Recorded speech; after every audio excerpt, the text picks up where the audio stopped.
नमस्कार, मैं assistant professor DS Bachet. मेरे free unique law classes Sriganganagar में आपका स्वागत है। हम आज जो एलएलबी थर्ड ईयर के एक सब्जेक्ट रहता है राजस्थान रेंट कंट्रोल एक्ट 2001। ये जो एक्ट है बहुत ही इम्पोर्टेंट है और हमारी जुडिशरी की तरफ से अगर देखें तो इसको तो बहुत ही ज्यादा इम्पोर्टेंट है। एग्जाम को देखते हुए एलएलबी थर्ड ईयर को में ये क्या है सब्जेक्ट काफी नंबरों को कवर करता है, इसलिए इसको हमने पढ़ाना स्टार्ट किया है। जो बच्चों की डिमांड आई है कि सर रेंट कंट्रोल एक्ट है उसका वीडियो बना करके हमें उपलब्ध कराइए, जिससे हम देख पाए या उससे कुछ लाभ प्राप्त कर पाए। तो इसकी हम आज क्या है शुरुआत कर रहे हैं। ये पहले ये देखना हमें इस जो एक्ट है, ये जो राजस्थान रेंट कंट्रोल एक्ट है, ये बनाया किस लिए गया है, इसका ऑब्जेक्ट क्या है, ये क्यों बनाया जाता है। अगर इसको हम पढ़ेंगे तो हमें पहले ये देखना पड़ेगा अप्लाई कहां होगा। यानी जब टीनेंट और जो लैंडलॉर्ड है, टीनेंट और लैंडलॉर्ड में किसी प्रकार का डिस्प्यूट हो जाता है तो वहां पर क्या है, ये राजस्थान रेंट कंट्रोल एक्ट लागू होता है। इसी प्रकार से ये सिर्फ राजस्थान में ही क्या है अप्लाई होगा। अदर स्टेट है तो अदर स्टेट का अलग से अप्लाई होता है। यानी रूल एंड रेगुलेशंस लगभग सेम से होते हैं, कुछ जो डिफरेंट चीजें होती है वो अलग से हमें पढ़नी होती है। इसलिए क्या है राजस्थान रेंट कंट्रोल एक्ट हम आज शुरुआत कर रहे हैं।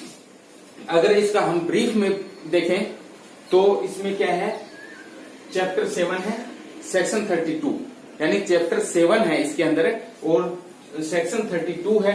शेड्यूल एक शेड्यूल दिया गया है, इसमें 4 परफॉर्मे दिए गए हैं, ए बी सी और डी।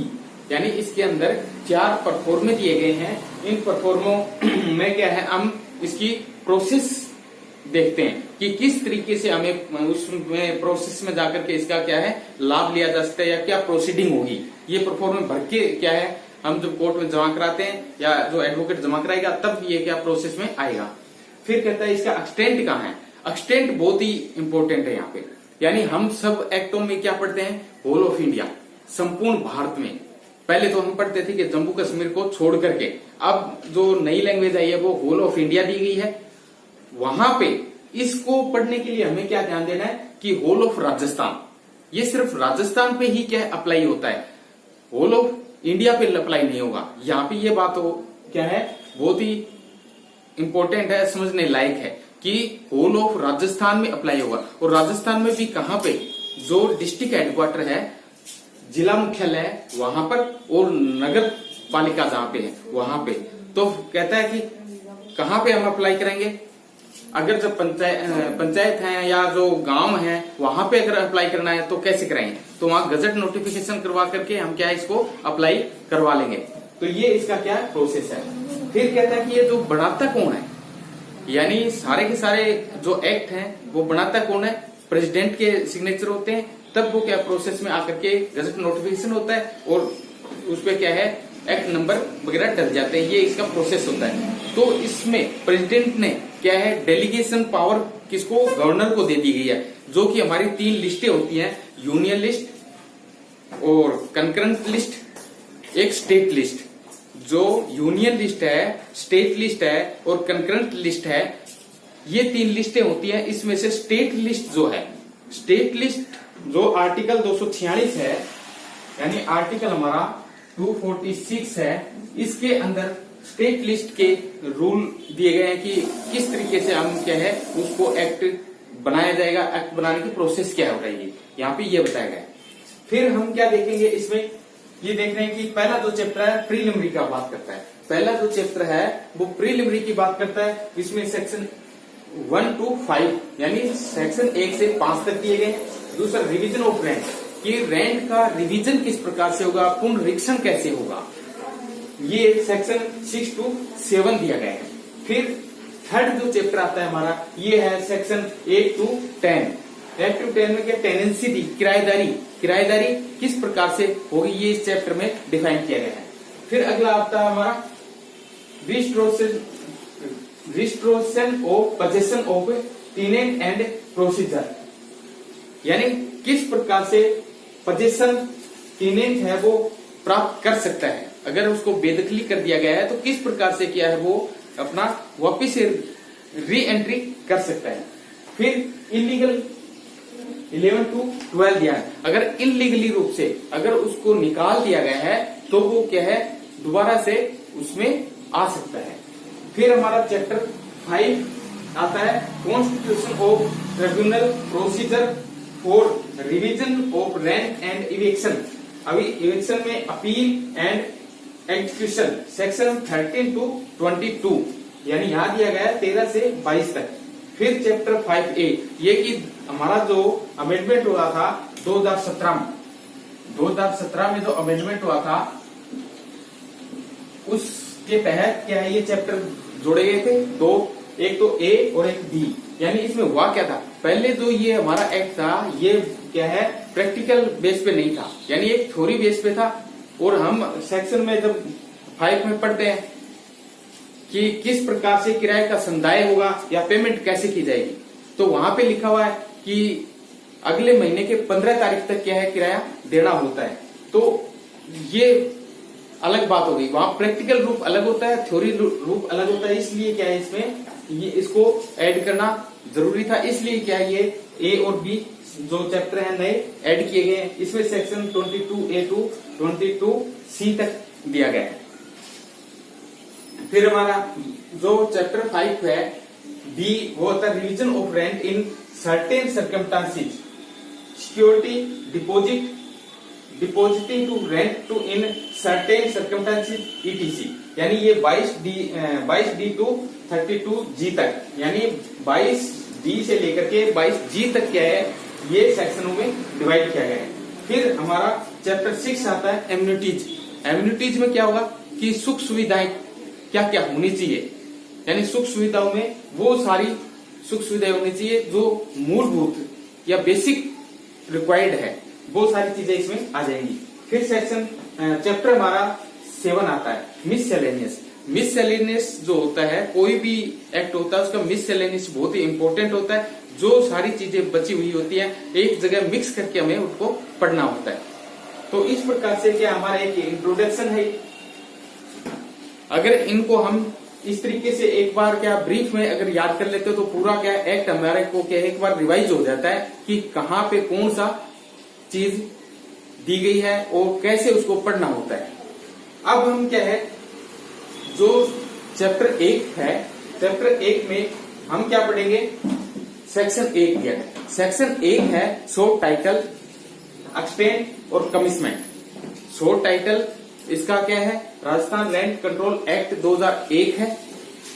और एक्सटेंट क्या होगा whole of Rajasthan district headquarter या जिला मुख्यालय पर होगा। फिर कमिटमेंट 1 अप्रैल 2003 को क्या है ये लागू हुआ था। 1 अप्रैल 2003 को क्या है ये लागू हो गया था, ये इसका कमिटमेंट डेट है। फिर इसके एक्ट नंबर कितना है, एक्ट नंबर है 1 है। ये जो है एक्ट नंबर इसका 1 है। ये पहला एक्ट है उस मंथ का उस ईयर का पहला एक्ट है जो कि बनाया गया था। इसके बाद क्या है यानी 1 अप्रैल 2003 में जो लागू हुआ था अप्लाई हुआ था कमिटमेंट करवाया गया था। तो इस दिन हमारा जुडिशरी की और एक मोस्ट इंपोर्टेंट जो एक्ट है वो लागू हुआ था। यानी पूरा का पूरा अप्रैल फूल बनाता है हमारे को। अप्रैल फूल कैसे कि सारी बातें हम पढ़ लेते हैं, फिर क्या प्रैक्टिकली जो रूप है वो अलग से ही लागू हो रहा है। प्रैक्टिकल रूप तो कुछ कह रहा है और जो थ्योरी रूप है वो कुछ कह रहा है। इसलिए क्या है अमेंडमेंट 2017 को जो किया गया था ये भी इंपोर्टेंट चैप्टर है। इनको बहुत ही क्वेश्चन यहां से क्या अराइज होते हैं और इंपोर्टेंट क्वेश्चन है यहाँ पे। फिर हम देखेंगे इसकी क्या देख रहे हैं, हमने ये शॉर्ट टाइटल कमिटमेंट और एक्सटेंट देख लिया। फिर हमारा डेफिनेशन क्लोज, यानी कोई भी एक्ट हो उसका डेफिनेशन क्लोज बहुत ही इंपॉर्टेंट है। डेफिनेशन क्लोज अगर आपने अच्छे से पढ़ लिया है तो लगभग आधा काम अपना सोल्व हो जाता है। इसमें क्या है डेफिनेशन में इम्यूनिटीज आती है। इम्यूनिटीज का मतलब क्या है सुख सुविधाएं। सुख सुविधा क्या क्या होंगी, जब हम कहीं भी किराए के मकान में जाते हैं या देखने जाते हैं तो गर्ल्स जो है या लड़कियां हैं विशेषतः क्या देखती हैं कि अच्छा सा एक वॉशरूम वगैरह हो, यानी सुंदर सा वॉशरूम वगैरह हो। और लड़की क्या देखते हैं कि भाई हमें तो कोई टोकने वाला नहीं होना चाहिए, हम कभी आए कभी जाएं, और कितने हमारे साथ आए मिलने वाले और जाने वाले कितने हो, तो हमारे को कोई टोकने वाला नहीं होना चाहिए। तो ये दोनों में डिफरेंस है। तो एम्यूनिटीज में हमें क्या देखना है कि वहां पे लाइट फिटिंग अच्छी होनी चाहिए, पानी की व्यवस्था अच्छी होनी चाहिए, टीबी केबल होनी चाहिए, ये सारी एम्यूनिटीज या सुख सुविधाएं होनी चाहिए। तो क्या इंक्लूड नहीं किया गया है अभी तक, जो प्रेजेंट टाइम में ये कहता है कि वाईफाई डाटा है वो इसमें इंक्लूड नहीं है, और बाकी सारे की सारी एम्यूनिटीज है वो इसमें शामिल होंगी, सुख सुविधाएं होनी चाहिए, तब उसको क्या है किराए के मकान में ये सुविधाएं उपलब्ध होनी चाहिए। फिर क्या आता है अपीलेट रेंट, यानी इसमें आता है अपीलेट रेंट जो है किराया ट्रिब्यूनल अधिकरण, यानी किराया प्राधिकरण जिसको बोलते हैं, रेंट ट्रिब्यूनल प्राधिकरण, यानी एक तरह से एक बॉडी है। अगर कहीं टेनेंट और लैंडलॉर्ड के बीच में अगर क्या होता है डिस्प्यूट हो जाता है तो कहां जाओगे, तो इसलिए क्या है ये रेंट ट्रिब्यूनल के पास जाता था। अब जो 2017 का जो अमेंडमेंट हुआ है उसमें कहा जाना पड़ेगा हमें, अथॉरिटी के पास जाएगा। यानी 5A जो चैप्टर बनाया गया है उसमें अथॉरिटी दी गई है। अथॉरिटी किस रैंक की होगी, जो कि डीजे रैंक की होगी। सिविल में जो होती है उसमें डीजे रैंक की जो है उसको आरएस अधिकारी को वहां पे बैठाया जाएगा, उसे एक्सपीरियंस वगैरह हम सारे आगे चीजें क्वालिफिकेशन वगैरह सारी पढ़ लेंगे ये चीजें। फिर हमें इसमें क्या है सी में लैंडलॉर्ड कौन होगा, ये डेफिनेशन में ही बता दिया गया। लैंडलॉर्ड का मतलब है भूस्वामी या भूमि का मकान का मालिक जो है वो लैंडलॉर्ड माना जाएगा। तो लैंडलॉर्ड डेफिनेशन में क्या बताया कि जो किराया कलेक्ट करता है या किसी को कहता है उसके कहे अनुसार कोई किराया ले लेता है उसको क्या है लैंडलॉर्ड माना गया है हमारे रेंट कंट्रोल एक्ट के तहत। फिर हमारा म्युनिसिपल एरिया जो नगर निगम, इसमें बता दिया कि यहाँ पे एक्ट अप्लाई होगा।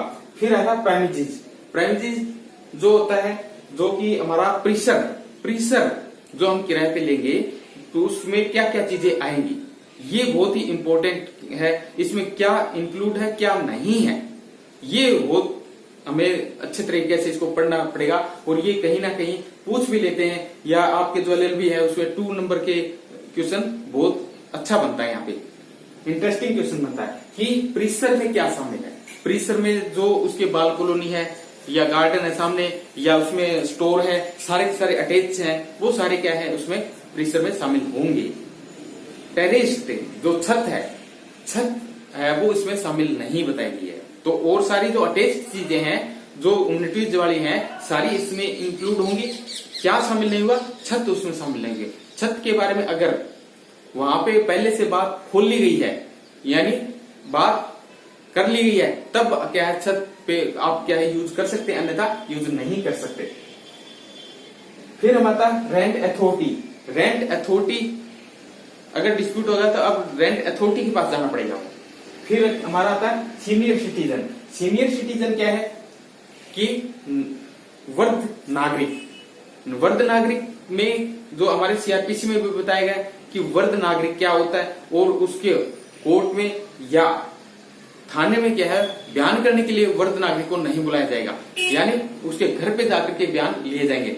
यानी महिला, बच्चा और वृद्ध नागरिक तीनों को क्या है बयान है वो घर पे जाके लिए जाएंगे। ये क्या है सीनियर सिटीजन जिसकी एज क्या है 65 बताई गई है, यानी इसके अंदर एज है वो 65 बताई गई है। जो 65 से ऊपर है 65 है वो क्या वो सीनियर सिटीजन माना जाएगा। फिर क्या आता है हमारा टेनेंट किराएदार, जो किराया संदायकर्ता देता है यानी उस एम्यूनिटीज की सुख सुविधाओं का उपभोग करता है उसको क्या कहेंगे हम टेनेंट कहेंगे। तो इस प्रकार से हमारा क्या है डेफिनेशन क्लोज कवर हो जाता है। फिर हमारा सेक्स जो जे में टर्मिनल बता दिया, सेकंड और थर्ड के ऊपर ये लागू नहीं होगा। जैसे उसमें क्या बताया यानी 13 जो ग्राउंड दिए गए 13 ग्राउंड दिए गए, जैसे यूनिवर्सिटी है, कोई हमारी बैंक है, या यानी एक अमाउंट दी गई उस अमाउंट से अगर अबोव है तो वहां पे रेंट कंट्रोल एक्ट लागू नहीं होगा। फिर चैप्टर 4 हमारा कहता है कि लैंडलॉर्ड और टेनेंट किराया कैसे कैसे तय होगा। जब जो सेक्शन 4 है ये कहता है किराया किस प्रकार से तय होगा या कैसे हम उसको निर्धारित करेंगे। तो इस सेक्शन में ये बताया गया है कि टेनेंट और लैंडलॉर्ड दोनों मिल बैठ करके, यहाँ भी ये बात बहुत ही इंपॉर्टेंट है, दोनों मिल बैठ करके क्या है तय कर लेंगे, वही किराया माना जाएगा। क्योंकि लैंडलॉर्ड तो हमेशा ज्यादा ही किराया मांगेगा और जो टेनेंट है किराएदार है वो हमेशा कम ही बताएगा। तो यहाँ पे ये जो प्रोविजन है ये टेनेंट और लैंडलॉर्ड दोनों के ऊपर छोड़ दिया गया है। इसलिए क्या है ये बताया कि लैंडलॉर्ड और टेनेंट मिल बैठ करके जो तय कर लेते हैं उसको क्या है किराया माना जाएगा, तय माना जाएगा। फिर क्या है ये कहता है किराया तय तो कर लिया। सेक्शन 5 क्या कहता है, ये कहता है किराए का संदाय कैसे होगा, पेमेंट ऑफ रेंट कैसे दिया जाएगा। तो इसमें इसके क्या है ग्राउंड बताएंगे कैसे कैसे दे सकते हो, या तो आप कैश दे सकते हो, या आप बाय चेक दे सकते हो, बाय ड्राफ्ट दे सकते हो, या खाते में भी जमा करवा सकते हो, अकाउंट में डिपॉजिट करवा सकते हो। तो ये 4 ग्राउंड क्या है इसमें बताया कि आप किराया कैसे दे सकते हो।